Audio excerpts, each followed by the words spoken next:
All right. Okay, so we're going to go on to our next speaker, and it is Donny Moss.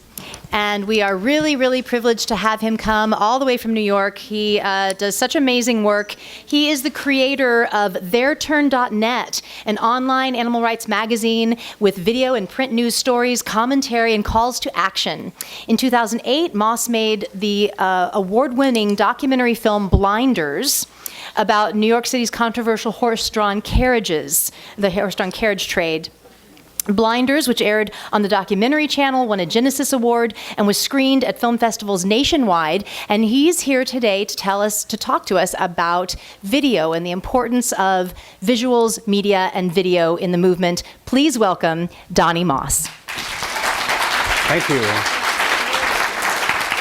Thank you very much, Hope, for inviting me. And Karen, once a year, Karen Davis travels to New York to stage a protest at what's really nothing less than a chicken massacre in Brooklyn before Yom Kippur. And it is really a privilege for me to stand shoulder to shoulder with her in the trenches every year. She's a hero of mine, and to be invited by her to participate in this is really an honor and a privilege. So thank you for having me.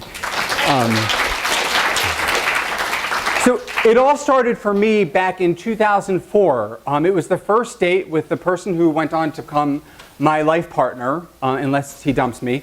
And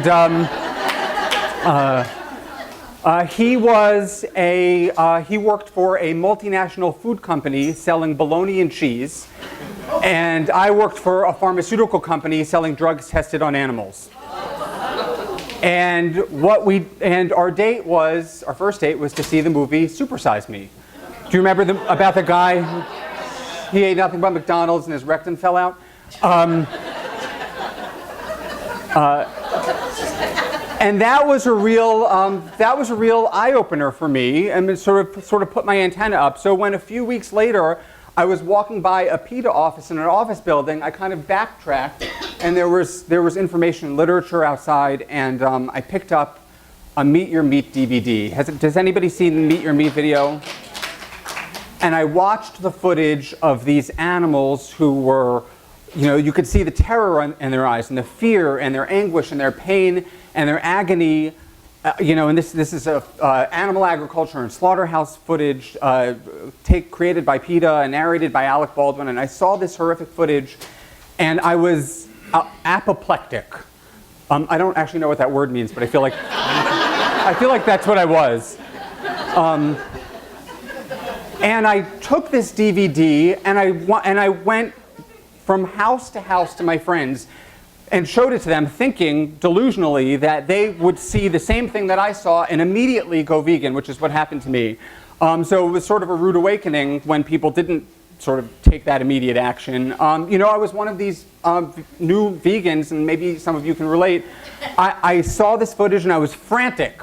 And I just felt like I had to do something right away, and so that didn't necessarily work. And then I saw that the president of PETA was doing a book signing in New York and talking about animal rights, Ingrid Newkirk, so I went to see her speak.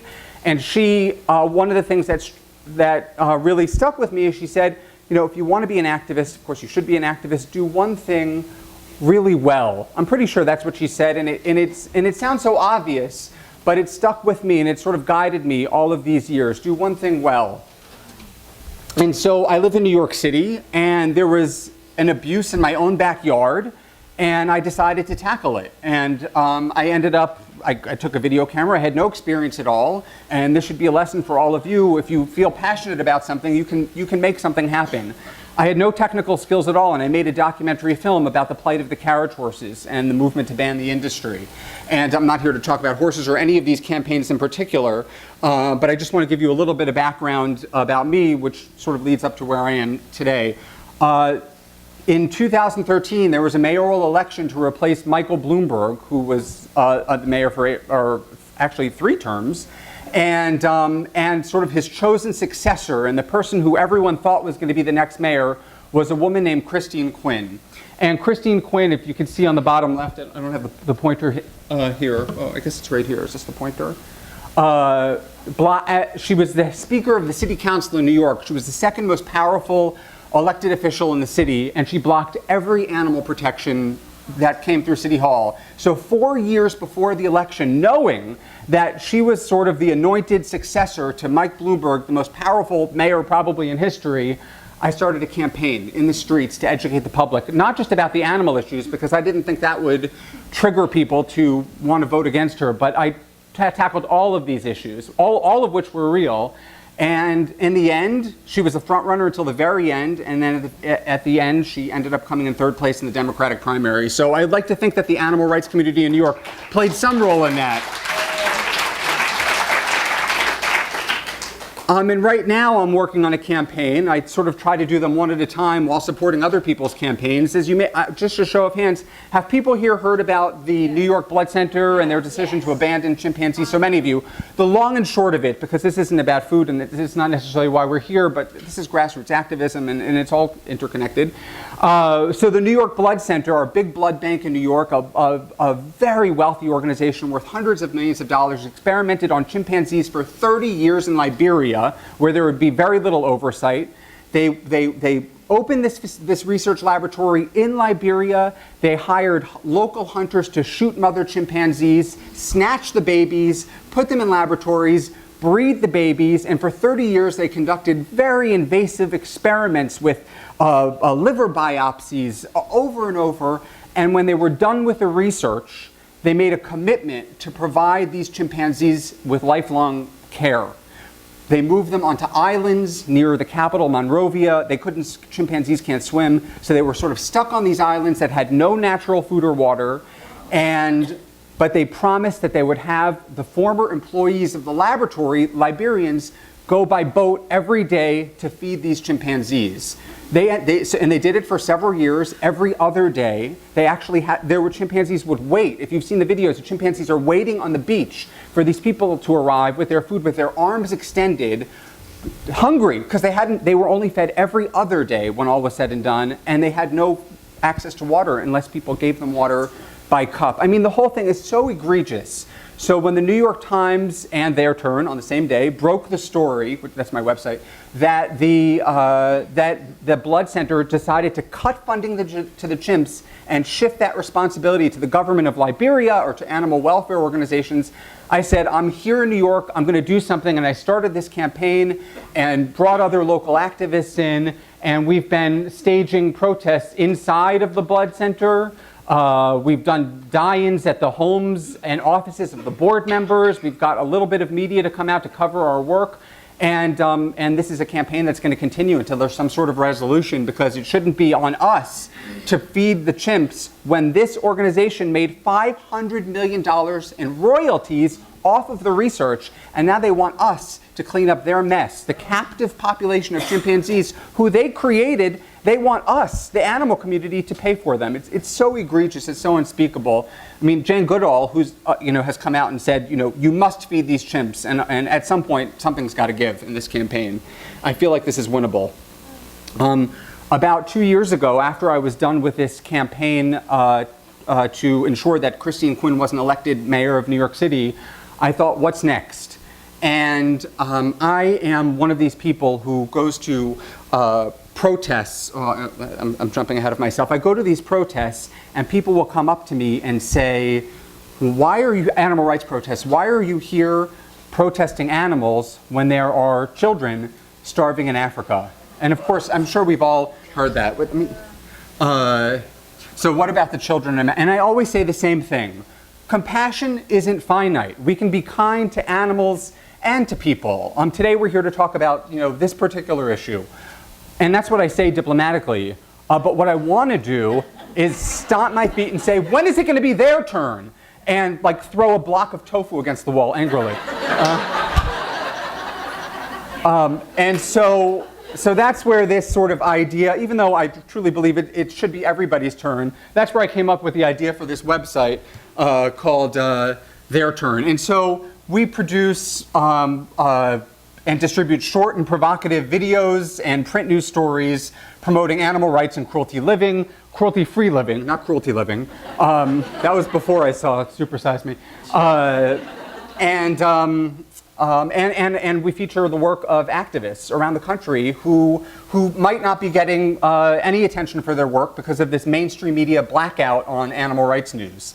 But today I'm going to focus on some of the food-related videos and some observations about grassroots activism. And I'm going to show you a couple of videos, and I encourage you to sort of interrupt and ask questions if you have any thoughts. And the other half of the website, sort of the tagline, is the social justice movement of our time. And I think that a lot of people don't regard animal rights as a social justice movement. They just don't see it that way. And I feel like if I just keep saying it over and over, and other people really draw the parallels between this movement and the others, that maybe people will get on board because they want to be on the right side of history. But it really is so much more than a movement. When you think of the billions, oh yes? Well, I noticed that your demonstration of the blood center, that you guys actually went into the blood center, which is actually what DXC does. We actually go into the places of violence. And I wanted to know if you wanted to say something about that. Yeah, sure. And I have to say, I'm very much inspired by DXC. Some of their tactics are controversial. Some people like the idea of going in and disrupting, and other people don't. But actually, it was DXC that inspired me to exit my own comfort zone, and I'll talk about that, to go inside a place where this horrific things are happening and speak out, and I do think it makes a difference. And I'm sure many of you know who the reference to DXC, and they go into Whole Foods and Chipotle, and they cause a stir inside the store, and some activists will applaud that, and others will say, well, this is setting the movement back. This isn't helping animals. My feeling about that is if even some people walk out of the store saying, well, they might be right, but this is the wrong approach, that's a victory in and of itself if they're saying they might be right. And I actually heard that once, which is why it stuck with me. So I'm not one to criticize other people's approaches. If you don't like one approach, go out and do the way you want it, do it yourself. So that's my feeling, but it's a great question, and that photo was definitely inspired by DXC. Has anyone ever heard of the documentary film How to Survive a Plague? A couple people. This is such a riveting documentary. It has nothing to do with animal rights, but back in the 80s and 90s, when AIDS was ravaging the gay community, there were people who were dying, and the government wasn't listening. The Reagans weren't talking about it in public. And people in their 20s and 30s were dying. No one was paying attention. So they came together in an organization called ACT UP, AIDS Coalition to Unleash Power. And to say that they changed, they really changed the world. They stopped traffic, they invaded the FDA and the NIH, and it's so inspiring to see sort of their sense of urgency and how they really save lives by changing the way the FDA operates and by getting the public to pay attention in the media. And so I would recommend that if you're an activist and you want to affect change, watch how these people did it. It couldn't be more inspiring. What's the name of the film again? How to Survive a Plague. Oh, okay. It was an HBO documentary. Okay. So the mission of their turn.net is to increase the number of, really obvious, to increase the number of people who adopt a cruelty-free lifestyle and to inspire people to become animal rights activists. Because I think a lot of people now regard, it's not enough to be vegan. I think it's Wayne Shung from DXC, I think, said sort of the new moral baseline is not activism, it's not veganism, it's activism.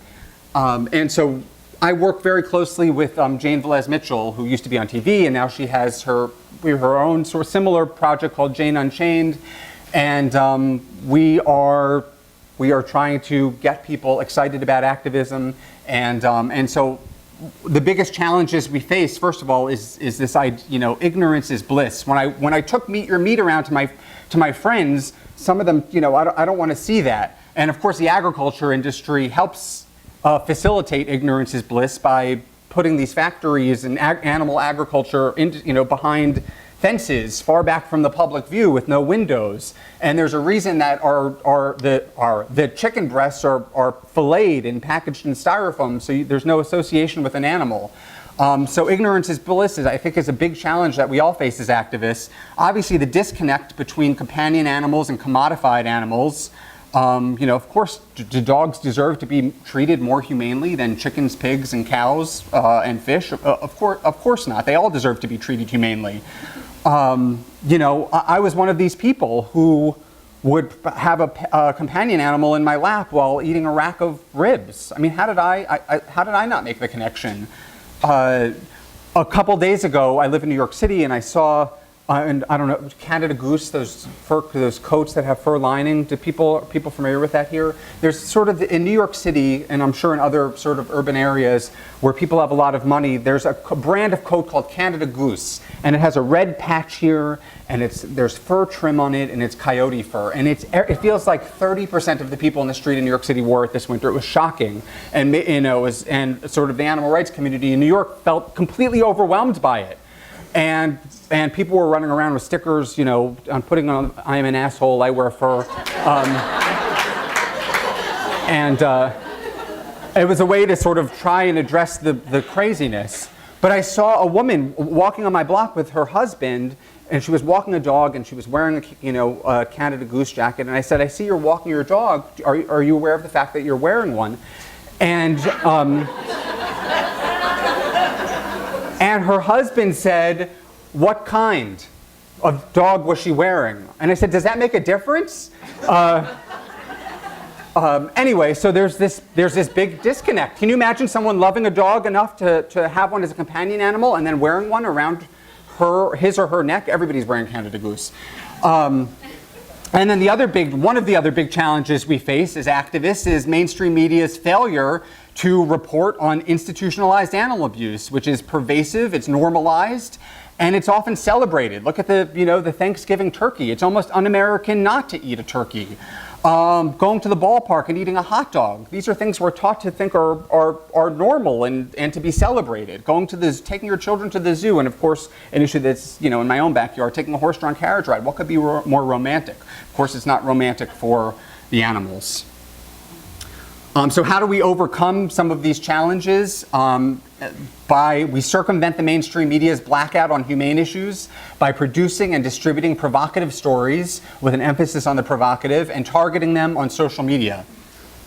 So I'm going to show you one video.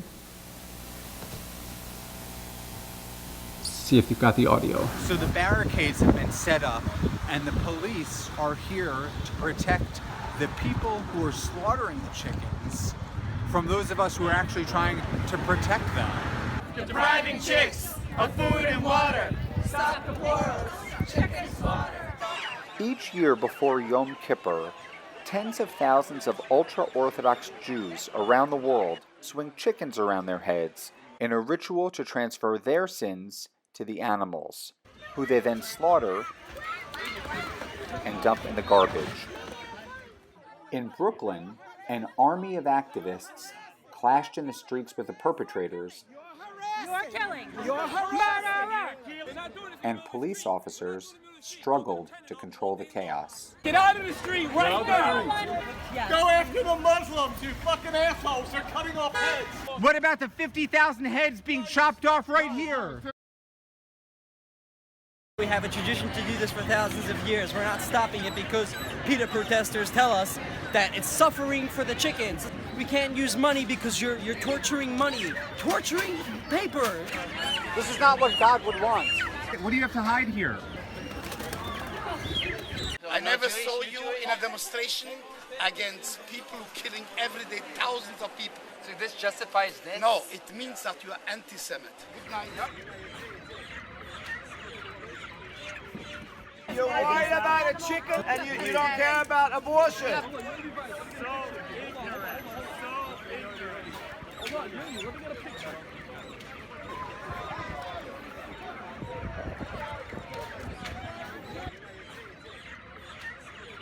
Anti-Semites, demonstrate against ISIS. Demonstrate against ISIS, you. Go to ISIS, take care of that. Why you change the subject? Going to McDonald's happens every day. Go to the big corporate people who are not religious. They're going to buy your crap. Go there. We're going to keep coming back year after year I know that, until the massacre stops. Sick in the head. Sick in the head. There's a Chinese restaurant. They have delicious chicken. You guys should go over, check it out. Get a job, loser.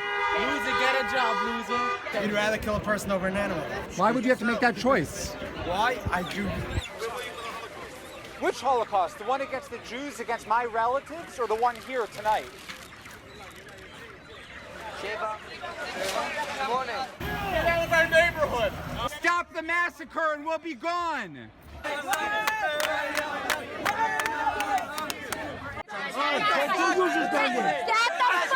of my way! Watch your language here! Watch your language! Get the fuck out of my way! Watch your language! Watch your language! Hello! They were put into this world for a reason. No, we brought them into this world. We bred them in factories. God made everything for a purpose. God tell us to do something. Chickens are stupid and I don't respect them. That's right. I don't respect them. Does the fact that they're stupid, if that's what you think they are, mean that they don't feel hunger and thirst? Not to a certain extent. What does that mean? It doesn't mean a lot. Don't We feel came pain? out here today for chickens. You are such a loser, my friend. They were created for us. So do you think God meant for these chickens to be stuffed into crates for several days at a time with no food and water? Exactly. Periodization. You think that they want to be eaten? No, I don't want to be. No. I love to kill the chicken. I love to kill the chicken. Yeah, baby. Love you.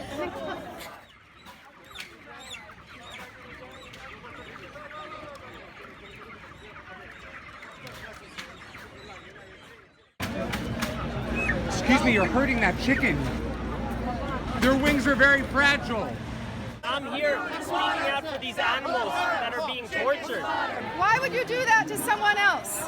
Would you like that to be done to you? Your arms behind your back? You have your throat slit? You can use money instead of chickens, and you choose to use chickens. You know full well, For what you know reason? full well phone and you choose to use a smartphone. Use money, not chickens. Use money, not chickens. Use money, not chickens. That bird is feeling pain right now. How dare you torture that bird? That's evil. You're murdering babies. There's no mitzvah here. You're just accruing more sin. You're not getting rid of any sin. Like killing other animals, you cowards. Thou shalt not kill. Did you not learn that? Who's responsible for the chickens? Probably the health department, not me. But how could they not be here? You're not allowed to have slaughterhouses in the streets. Listen to me. It's illegal. Here's the deal. I'm a police officer. So much for kosher slaughter. There are chickens writhing in agony in those bags. This is the mitzvah for the Jewish. Make this your last bloodbath. Make this your last bloodbath. Make this your last bloodbath. How cruel is it to make them starve in those crates? They can't even spread a wing. This world was not created for humans alone. This world was created for all of the creatures that are on it. It's my job to make sure everybody's safe. Of course the chickens aren't safe because they're being massacred. Fine, that's fine. You don't want people to see what's going on back there?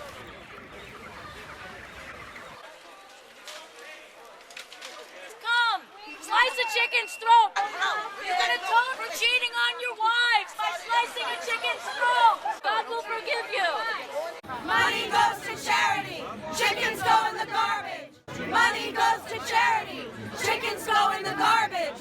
Money goes to charity. Chickens go in the garbage. We see you. We care. We're sorry. We're trying. We see you. We care. We're sorry. We're trying. We see you. We care. We're sorry. We're trying. Do me a favor. Can you just stay in one group? We're going to set up one area for you guys. That would make our protest convenient. Yeah, I want to be organized. I want to be organized. We're not looking to be convenient. Depriving chicks of food and water. Ban Kaporos, chicken slaughter. No, you don't get it. I'm allowed to be here. It's a public sidewalk. No, you don't. There's a massacre going on. We need to disrupt it. Interfere with a religious. But I can be on a public street. But you're not allowed to take a video. You're not allowed to torture animals. Excuse me. The pen is right there. Ma'am, the pen is right there. You are killing. You are killing. You are killing. You are killing. You touched me. Why are you touching me? It's against your religion. That's why I'm videotaping you. I believe that all humans and sentient beings deserve respect. Get the fuck out of Crown Heights. We'll be back. We'll be back. We'll be back. We'll be back. I'm in here, a prisoner of history. anybody help?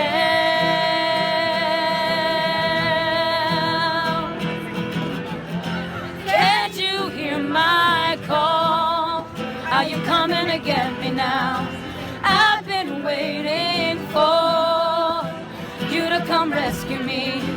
I need you to hold all of the sadness I cannot live with inside of me. I'm in here, a prisoner of history. Can anybody help?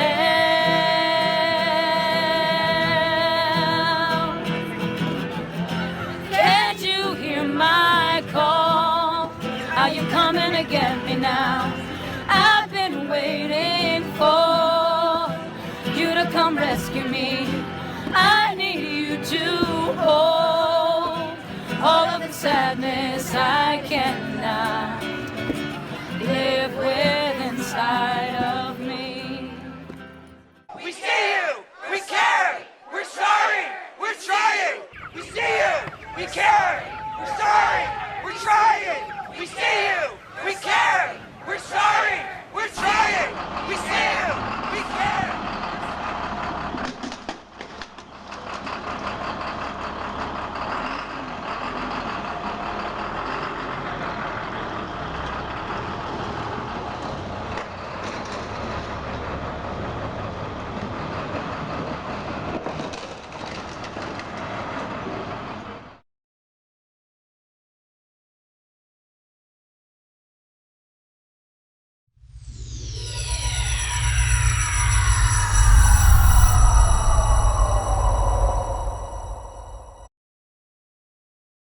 So mainstream media is not going to do justice to these chickens or to the work of the activists. So the time has come, I think, for us. It's so easy for us now to be a voice for these animals and to show what's going on. We have our cell phone cameras. Really, I made that entire video with my cell phone camera and with a laptop.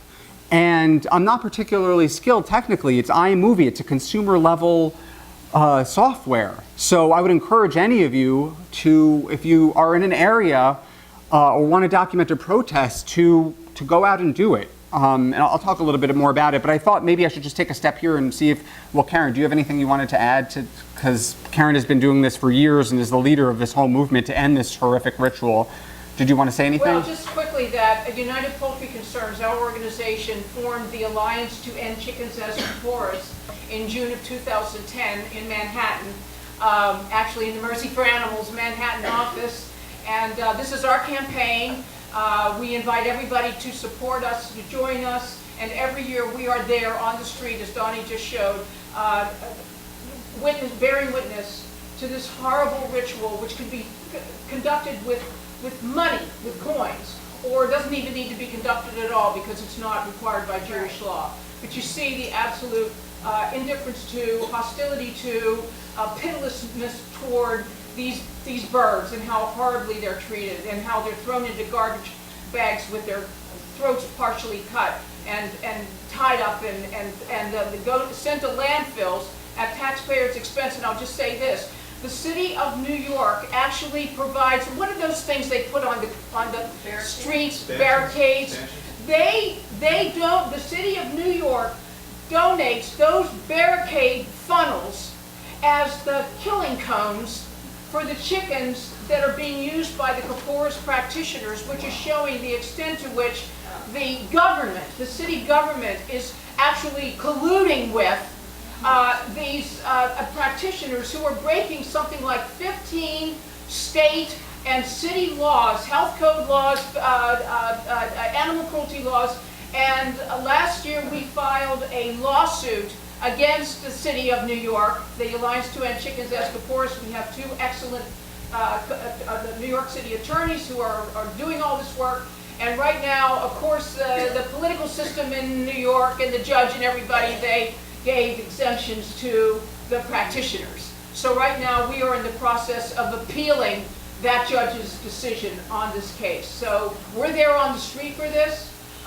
Every year we have many different ways of drawing attention, but I have to say what Donny Moss is doing here with this powerful film, We have a whole website devoted to the Alliance to End Chickens as Kaporis, and there's nothing like getting this type of video bearing witness out to the public. And now that we have the internet, we have this opportunity to tell people about and show people things that are happening to, in this case, chickens, that most people could hardly even imagine. And this is right in the city of New York, but not only in New York, I'm sorry to say. Also, there's a big effort in Los Angeles and even in Miami, Lakewood, New Jersey. And so this is an event that, an activist event that is starting to spread around the country, wherever these particular ultra-Orthodox communities are located, who are performing this horrible, brutal, cruel, pitiless ritual. It's one thing to, 1 second, it's one thing to make a video like this, it's quite another to get it out. And we all have tools at our disposal to make sure that the right people see it. And I'm going to walk you through that quickly as soon as I answer this question. Do you know anything about the vegan movement in Israel? Oh, sure, yeah, it's sort of the, yeah. And in fact, there are Kaporis protests in Israel, except the difference there is I think that women, because, you know, of modesty in the ultra-Orthodox Jewish community, so women have disrupted by showing up topless. Stop abusing chickens. I'm pretending like I'm a woman right now, but...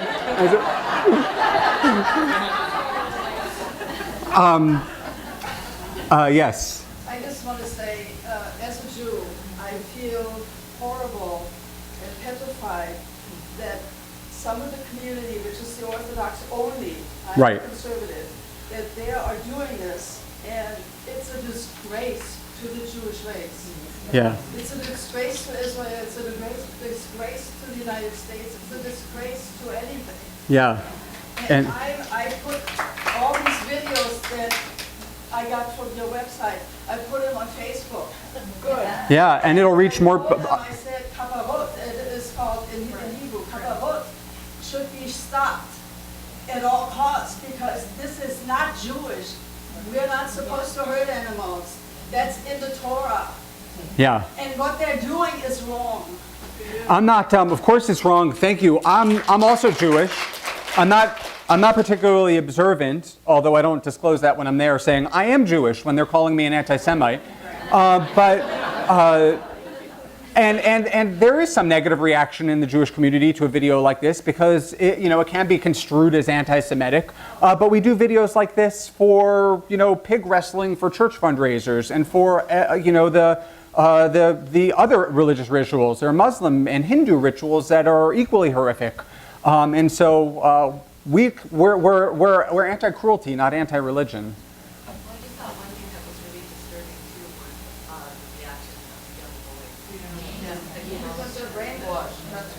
It's pure brainwashing.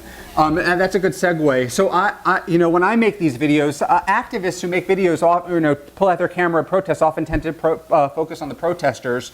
I shift the camera and, you know, get a little bit of footage of the protesters, but I get the reactions of the people because that's what's really interesting. And for better or for worse, these videos have to be provocative to cut through the clutter. If we really want to get the message out, we have to be as provocative as possible. It's not even the way I would want to do these things. I would want to be far more measured.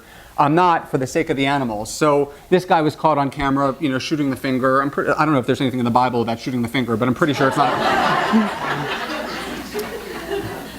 And you saw this woman in the video say the world was created for us. You know, Karen reprimanded me at Kaporis one year because we were standing, you know, shoulder to shoulder in these barricades before we stormed out of them. And I turned to her and I said, this is so frustrating. We're talking to a wall. How do you argue with God told us to do this? God told us to do this. Why are we even here? And she set me straight right away. We must be here to bear witness. We're going to be here year after year until this. So thank you for that. And right, you know, it's important to capture footage like this. I don't particularly want to exploit children for footage, but how could we not show that these children are being brainwashed? And I make sure that this footage gets back to the community so they can see how crazy they look. And I know it gets back to them because it gets back to me. So sort of the process, I take all this footage. In this case, I probably had a few hours of footage, which is much more than usual. And I dump it into iMovie. Anybody can figure out this consumer level video editing software. I pull out the, I pull out the best clips and I sort of, keep moving them around until I feel like the story's being told. In this case, I did chapters. The activists, the perpetrators, the victims, trying, some semblance of organization. There are media outlets who will, do a story, but, maybe 30 seconds. They simply don't do justice to what's happening here. So this might look daunting to someone who's never edited, but it couldn't be easier. And then we get it out. I have a website called theirturn.net, and oops, I didn't mean to. So in this particular case, this is really just my blog, and 4.2 thousand people, liked it or shared it, and it was shared all over the place just from my website alone. Anybody, if I could put up a website, anybody can do it and post stories or. And I always, at the end of a story, have a section, your turn, what you can do.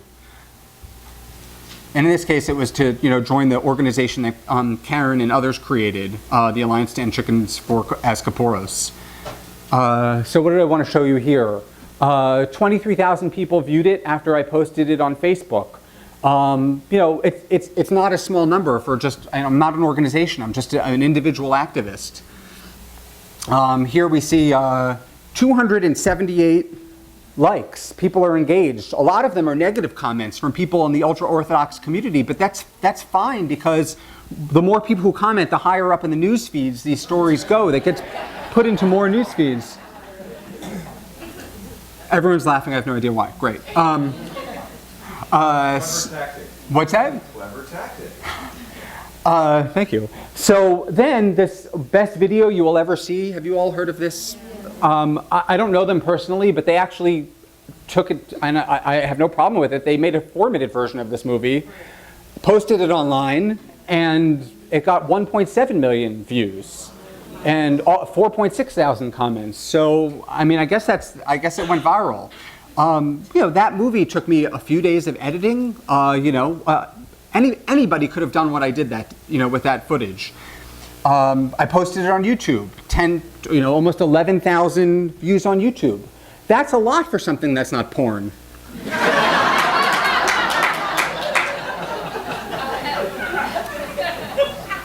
And then, not that I know anything about that. Then, Twitter, it's a free platform. Sometimes I'm amazed by the number of people who are retweeting these. I just post these very provocative tweets. I'll just go through a couple. Starting Sunday, 50,000 chickens will be swung in the air and slaughtered. And I include a link to the story with a video in it with a little meme. This woman here is Rena Dietz. She's one of the organizers of the Alliance to End Chickens Escaporos. I'm doing the red thing here, as if you can see that. 71 people retweeted. That's a lot for Twitter. So the story is getting out. Showing sort of the most egregious of their posters. Nazis too love their animals, but murdered humans and believed in evolution. Let all of this be shared with the public. I'm gonna skip ahead because one of the challenges of reaching our target audience is that we're preaching to the converted. That is the challenge: preaching to the converted and cutting through the clutter. So how do we not reach the converted? How do we get to the people who really need to see this stuff?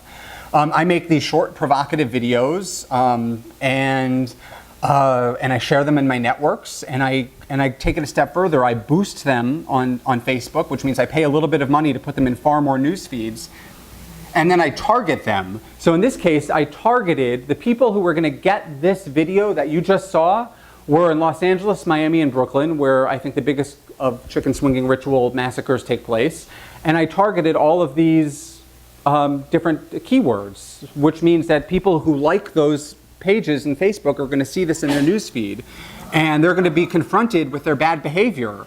And I also target the Department of Health, people who work for the city, stakeholders, media, to ensure that we're reaching people who need to see it. Of course, when we share these videos in our own networks, we have people in our own networks who aren't converted. So that in and of itself is a good idea, but boosting and targeting helps us take it a step further.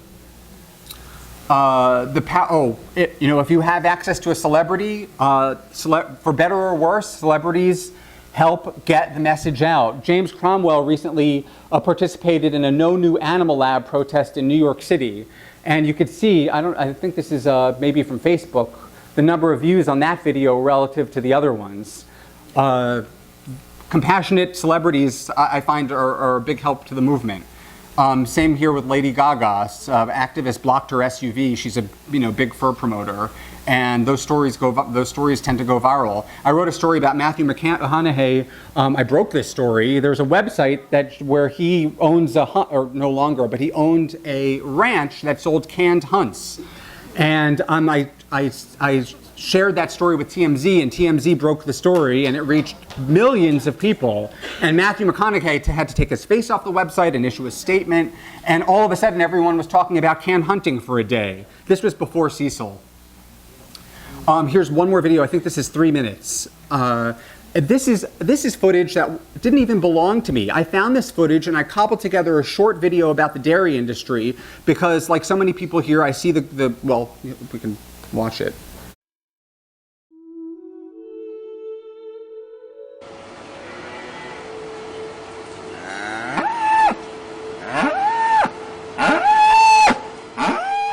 Why is this cow crying out?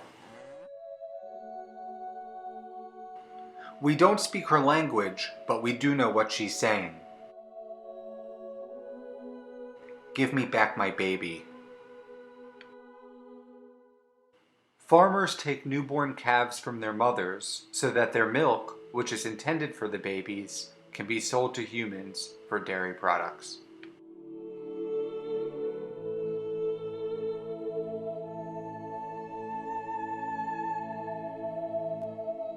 Nowhere on earth will you find as many grieving mothers as you will in the dairy industry. And it doesn't just happen on industrial farms. Ce jeune veau est né pendant la nuit. Il n'a que quelques heures et sa vie commence par un déchirement. À peine mis au monde, il est aussitôt arraché à sa mère.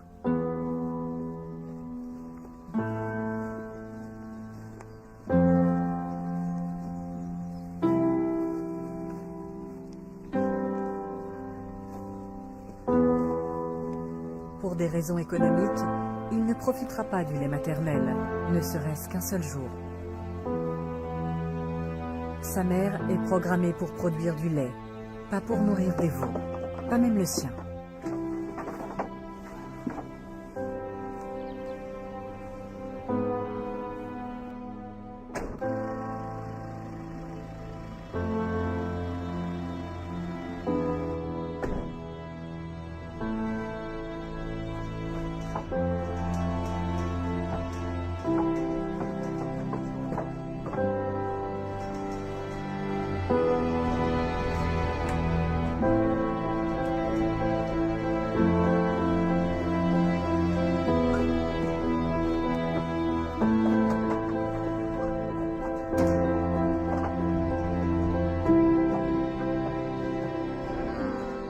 Sometimes she will fight to keep her baby.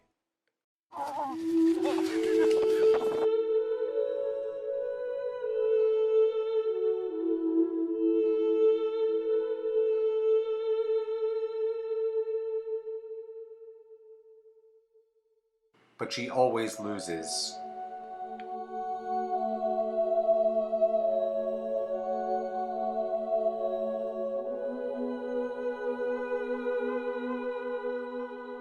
And what happens to the babies who are taken away? The females will become milk machines for the dairy industry, just like their mothers. And the males will be stuffed into veal crates. Dairy cows are impregnated over and over so that they keep producing milk for humans. And baby after baby is kidnapped. How could we do this to them?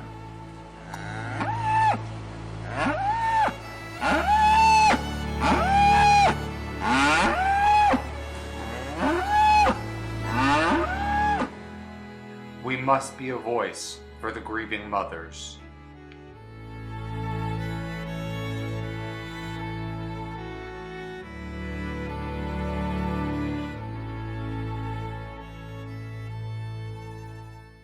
This story went viral as well. I think Jane posted this story, Jane Velez Mitchell, and it got 1.5 million views from her posting it alone. And it was shared all over the place. I got so many messages to my website saying, I saw that video and I quit dairy. So we know that, thank you. We know that these videos, work. And I didn't even take any of this video. I sort of grabbed it from all different places in YouTube, sort of gave credit where I could, and cobbled together that narrative. Anybody could do that. And again, I tweeted that, and it had a bit. How much time do I have left? Am I at 0? 3 minutes. And so what is the impact of all of these videos? We're helping transition people to a cruelty-free lifestyle. We're supersizing the reach of protests like the one you saw at the chicken swing in Kaporos and cruelty-free events. We're motivating organizers. When I say we, I'm talking about Jane Velez Mitchell because she and I work together on these things. We're motivating organizers and participants to redouble their efforts, and we're bringing new people into the movement. But these videos and social media engagement, it's really those are just two components in grassroots activism. There is no substitute for getting together, meeting with people, putting together strategy, building coalitions, and having in-person meetings. Because I just saw a TED talk about Occupy Wall Street, and it brought together millions of people, but there weren't really great outcomes from it. There's no substitute for getting together and over the long term. And one thing I do that I would highly recommend if those of you who participate in sort of grassroots organizing is to target decision makers. In this blood center campaign that we're running now, we put the face next to the chimp of all of the board members. We go to their offices and their homes. We had a protest yesterday in Oakland. 12 people turned up. We were outside of this guy's office holding up these posters telling his neighbors, and everybody stopped and took our information, and they read it and how horrible it is. This is a guy we're protesting weekly in New York City. This is Ponzo. Has anybody here heard of Ponzo? Ponzo he was a sole survivor of a colony of 20 chimpanzees abandoned by the New York Blood Center in the Ivory Coast, which is next to Liberia. They dropped off 20 with no food and water. 19 died. There's one survivor. He's there by himself, and we're desperately trying to get him to a sanctuary. And so he's been sort of a symbol of this, face of this movement. Here's another board member. Lastly, you were asking me earlier about DXC. Pick an approach that works for you, whether it's education or lobbying or vegan outreach or peaceful protest, disruptive protest, civil disobedience. Pick something that resonates with you. Don't criticize other people's approaches. Every approach, whether we like it or not, has its benefits and has its downsides. And this is something else I learned from DXC. Exit your comfort zone. I did not want to march into the blood center that day. I'm constantly doing things, maybe even standing up here that I wouldn't necessarily want to do. But I feel like if we all exit our comfort zones and do more for animals, we will do more for animals. And take ownership. Each of us, as I said, I heard Ingrid Newkirk that first time I ever went to see an animal rights speaker, she said, pick something and do it well.